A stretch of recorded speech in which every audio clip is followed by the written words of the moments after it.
Okay, this is part 3 of lesson 68. Again, if you're following along, this is 68.5, example 68.5. Okay, so it starts off with, again, that we're simplifying here. A to the negative 1 times x, okay? If I'm just working with this problem right here and I'm trying to simplify this, if you remember, if I have a negative exponent, I move it to the denominator to make it a positive exponent, or in this case it would just be x, because x is already a positive exponent. We're just going to be working about getting rid of the negative exponent. So this one, just this part right here is x over a, right? There's an imaginary one there, there's an imaginary one there, but to simplify it, we just use that. Okay, now if I'm just simplifying this expression right here, b to the negative 1, I would move that to the denominator. Y stays in the numerator, so it would be y over b, right? And then this one down here, x to the negative 1, to make that exponent positive, that would just be 1 over x, okay? So now I'm working with just this right here, right? So now I need to make a little bit more room on my whiteboard, all right? Okay, so now I'm working with this right here. So I need to add the complex fractions. My common denominator right here is going to be AB.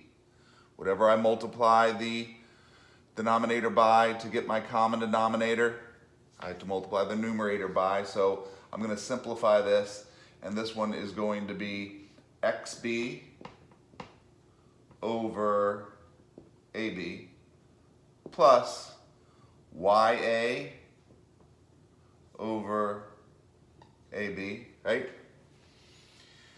And it's still all over 1x, okay? So now I've gotten that far with my problem, and make a little bit more room for my whiteboard. All right. Okay. Now, I've added my like terms. I've added my denominator and gotten the like terms. I haven't simplified this down, but we know it's xb plus ya all over ab, right? And I could do that right at the end, that's no problem. So now I need to multiply this by its reciprocal. Multiply the denominator by its reciprocal, which is x over 1. Okay, we know anything over 1 is just saying times x. So this is going to be times x, right?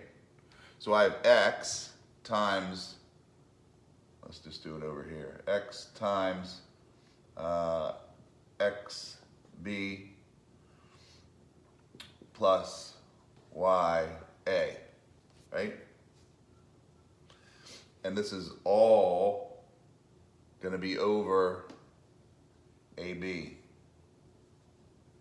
right? My common denominator right here, okay?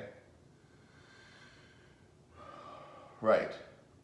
So, my final answer is going to be x times xb plus ya, right there, over AB, right? Did I get that right? Yes. All right, that's lesson 68. Please do the practice, and 1 through 30. This is going to be due Monday. See ya.